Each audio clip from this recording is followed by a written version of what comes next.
Asanteni sana, ladies and gentlemen. I want to introduce our next comedian on the show. Are you all ready? I can't hear you. Are you all ready? Put your hands together for the one and only Odiwo Chaubwanda. Odiwo. Wapi makofi ya Odiwo?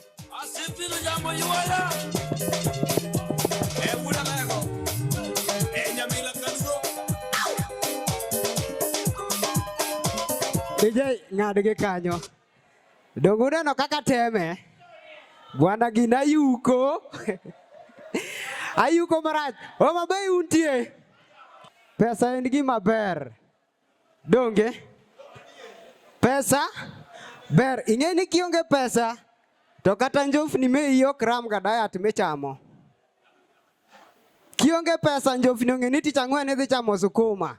Karo mo Jumapili idhi chamo alot kabich. Njofni ong'eni kawuono to onego be nachamo ma. Mane momiyo ng'ama onge pesa ka ng'ato temi gi pesa. To njofni choko mkutano gipenjore ni ma be marwa kawuono.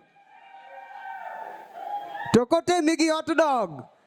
Tiyudo ka kare imuori kare jatend njofni poko go bura mondo gidhi bitisa ka chiemo no margi ga adieri. Emo minya chamo gimoro to imuori ga. Bwana ji otim ang'oa?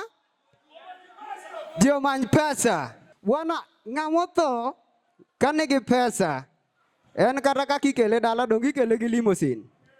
To sa iko chabe ji ok ywaga ahinya. Ntiere lowering gear. Matere piny. Bwana ng'ama onge pesa. Bwana dhier luwi nyaka e buru bwana. Sama ji timo neno cha.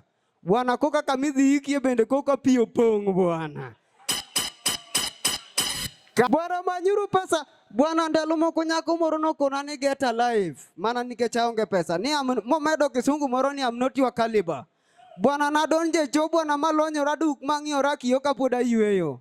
Bwana pesa osetimo madongo bwana. Ing'eni chieng' mo nadhiga kata club chieng' moro.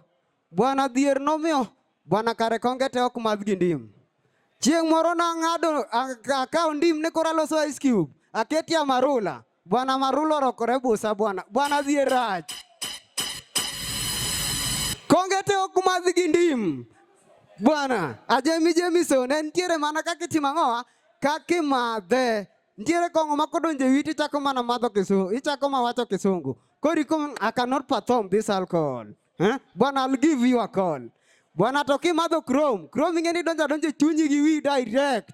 Mani luongo ni kill me quick. Mane dhi winjo ka nyako bukore ne. To nyathi neno go chal koda.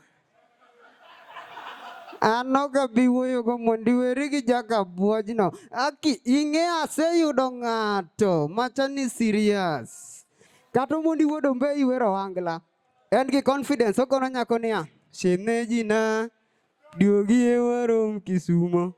Ateri bayo nyadunda teri chamo ngege. En gi confidence ni kopo ni nyako tokea to dhi chulo ngege donge. Koro an gi jothumbe mabrok. Mabrok en onge pesa ong'iyo. Kobede ot kamata yudo ka en gi stove gi gas gang'o. To ichora tu mano yani dhier neno se motivate. Ni nyako ma en gono kende gima important e ngimane. Iwinjo ni kuom mwandu na te asungi mokwongo nyamse. Kuom mwandu na te asungi mokwongo nyajaduong'.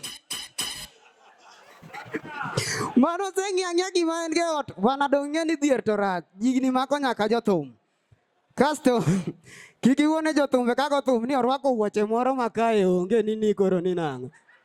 By the way ng'ano kono jo angla te ni nyaka rwak wuoche makae onge. Jongla ok awacho marach. Be ok aluongo nying ng'ato kinyo manya. Jathum moro amora. Yawe kuro laro gi mine wuoche. Ng'ama dicho nyaka rwak wuoche mituweyo. Makata ka nyako neni tibet gi confidence. Ing'ise ni bebal take you out. Iber na kaka tumbav.